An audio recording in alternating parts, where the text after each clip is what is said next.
Welcome to the Transformative Neurotherapy Podcast with your host, Dr. Heather Putney, founder and executive director of Transformative Neurotherapy. This is the place where healing happens faster. Because let's face it, your brain doesn't come with an owner's manual until now. Here, we take a holistic approach to brain health, bringing together science, mind-body harmony, and the tools you need to optimize your well-being. Whether you're a high performer, executive, athlete, longevity hacker, or just someone tired of your brain working against you, Dr. Putney is here to help you unlock your full potential.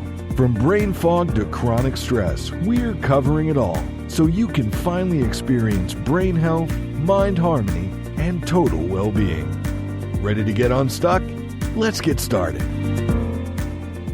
From foggy thinking to emotional swings, brain injuries can linger, but neurotherapy offers a path to clarity. Welcome, everyone. I'm Julie Schwenzer, co-host and producer in the studio with founder and executive director of Transformative Neurotherapy, Dr. Heather Putney. Dr. Heather, it's always great to be with you.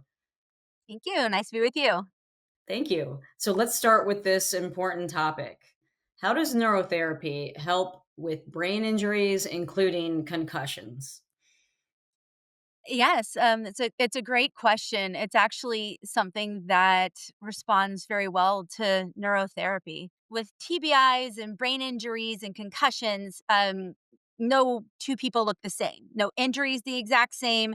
It can also depend a lot about the person's history. If you've got, say, football players, people that have had their bell rung frequently, through professional sports or other things like that, or even just through high school contact sports, it can look a little different than maybe someone with just one injury. But it also just depends on the intensity of the injury. So when we've talked a lot in some of these previous podcasts, we talk about, profiling.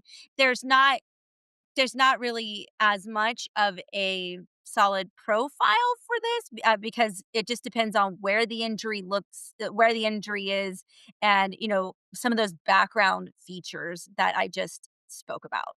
But I guess one thing that happens with concussion is like right after the injury, it causes it causes a reduction in blood flow to the brain because there's swelling that happens, and so when that reduction to blood flow in the brain, there's less oxygen, and the brain goes into kind of like an energy crisis, okay, because they're getting less, it's getting less fuel and oxygen and so forth.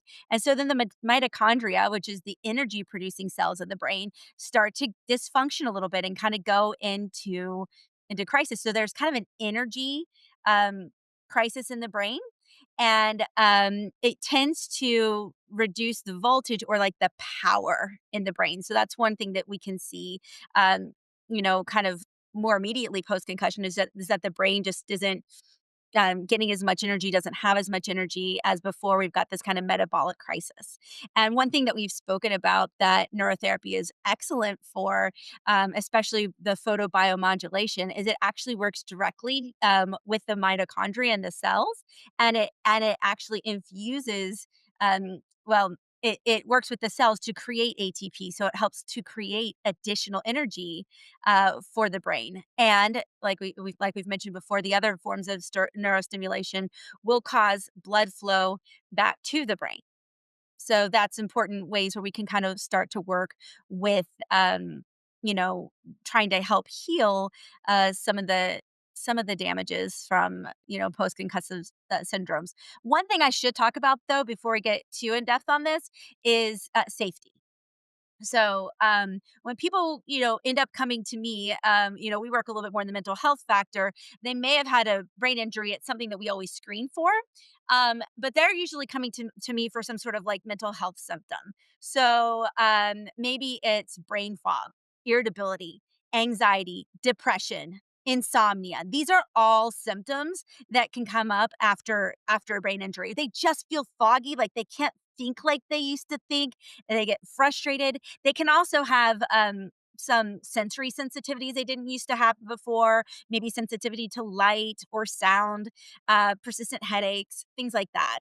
But like I said, because of the nature of my clinic, we get a lot more of the mental health symptoms that we're dealing with. because of the brain injury, and it can cause, some damage in the brain. One thing that we have to do is to make sure that that the blood vessels, anything that might have been damaged, has healed before we would do anything that would stimulate and increase blood flow to the area, because we don't want to, basically increase blood flow to a leaky system. If that makes sense. If we've had some damage or some shearing, we don't want to do that. So we work very closely with, the a referring clinician, someone that's been, working with the client, like a neurologist or something, for them to like give approval that we can start neurotherapy. And we definitely don't do it if it's super recent, usually at least 6 weeks. And then if it's more recent, then that's when we also, 6 weeks or so tends to be like the rule of thumb, with a clearance from a neurologist or something saying that, like, okay, it's okay to start doing things like photobiomodulation or the pulse electromagnetic field, things that are very gentle but are helpful to the brain. But we always want to go safety first. And so we, like I said, we coordinate with those providers before we kind of get our plan of attack, if that makes sense. And I was curious too, have you ever had a client come in who wasn't aware that they actually suffered a severe brain injury or concussion, and they came in with the symptoms, and then you help them identify that they did have an injury through your scanning and brain mapping and all the cool things that you do there? Yes, there's some telltale features, and certain places where we can see things that look like maybe white matter damage, which is going to be like some excess delta or possibly theta. Especially if we see it kind of on the sides of the heads, right here, the temporals, the scalp. The cranium has, is made up of several different bones, and they've got some bones that fuse kind of right around this area. So if the brain is getting kind of sloshed around, it can have some shearing kind of against that fusion where the bones come together, and it can kind of create some damage. So we see, we can sometimes see with some clients that damage, it's more likely to kind of like, the brain sloshes up against against the skull, but against those like little tiny bones that are fusing together, and it kind of scrapes, and it can cause some damage. So that's one thing that we'll see. So we'll maybe see some extra slowing in this area. It could also just be at any area where the head got hit. And so sometimes they'll come in, like I said, for mental health images, mental health issues, and then we do the brain scan, and we just see this kind of like focal slowing in some area, in the area, or we'll just like to see this really, what we call a blue brain, which is showing just like really like that metabolic crisis of the brain where there's not enough energy. So that's when, we it's part of our intake anyway, to kind of really kind of screen for head injury, because so many of these things could be secondary to head injury. But sometimes we'll see these little things like this focal slowing that doesn't make sense, and we'll say like, hey, were you ever in an accident, or did you ever like really fall hard and hit your head? I know one person said that they had a really bad ice skating accident, and they just wiped out, and they hit their head, and they had a concussion. It was kind of back here, because I said, we're seeing this kind of bizarre that doesn't make a lot of sense right here. Have you ever had a head injury kind of back in this area? And they're like, hold a second. Oh my goodness, that one time, and so, we're just like, and it's interesting because that area running a little slower also coordinated with some of the symptoms that we were seeing.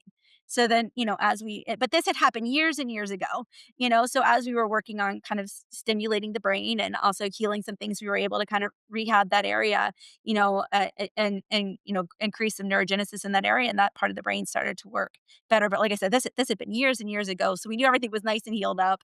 And so, like I said, we worked on rehabilitating that part of the brain, and balancing that, and the client felt a lot better.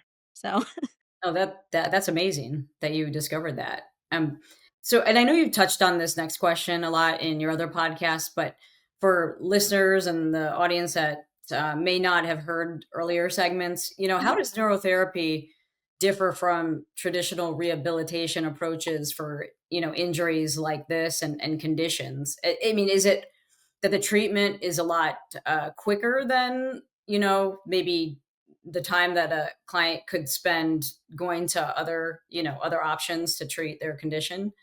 I mean, there's different options out there for treatment, but I will say neurotherapy, with the ability to increase blood flow, increase energy, and it's very gentle. And it can be very targeted. Like I said, if there's just a focal area that's not working well, then we can kind of target that area. So I would say it's very efficient. Um, you know, but we have to be persistent. If we're doing a little bit of like rehab, it's going to be it might take a little bit more work than something like anxiety and depression. They can move relatively quickly, you know. But some of the developmental things or traumas like this, it's going to take a little bit more. Um, just a little bit more work because the brain has to kind of rebuild itself in that area. So it's going to take maybe a little bit more sessions, maybe than somebody with depression that might actually feel, the world feels a little brighter, or they feel a little bit lighter just after one session. That's not going to hold for forever, but they'll feel that boost. This one's probably going to take a few more sessions, but it's still ultra efficient because we can really target in and tone and zone in on what that particular person needs, and it works really well. One thing that you can see after some of these injuries is just it's created such a metabolic crisis and so forth. It can have some kind of like misfire, some electrical, you know, um, like discharges in the brain. It's just a little bit maybe more irritable or just not running as smoothly. And so there are certain frequencies that can tend to really soothe the brain and help it run a little bit more efficiently and have less of those. I'm just gonna, for the sake of this, call it misfires. And then and people will feel a lot better, a lot more stable. So, Dr. Heather, for neurotherapy too, what symptoms does the treatment target mostly? It's very wide ranging, but I definitely say that, like, after treatments like this, depending on this particular symptoms that the client's coming in with, you may see improvement in that cognition, that brain fog that just feels out there. They might feel like just their ability to compute, just the ability to kind of think gets better. Maybe they were more sensitive to lights and sounds or some sensory stuff that might be secondary to this thing that they feel more calm and balanced. Anxiety, depression, irritability, sleep issues. Oh, we can see a lot of resolves with that, resolutions with that. Sometimes chronic headaches can also improve. Sometimes chronic headaches can also be kind of a blood flow issue. So as we're increasing stimulation and also helping with the blood flow, you can see some reduction or remission from that as well. So we see a variety of mental health benefits and quality of life benefits for our clients when they're coming in for this. Well, thank you again, Dr. Heather. It's such valuable insight for anyone navigating recovery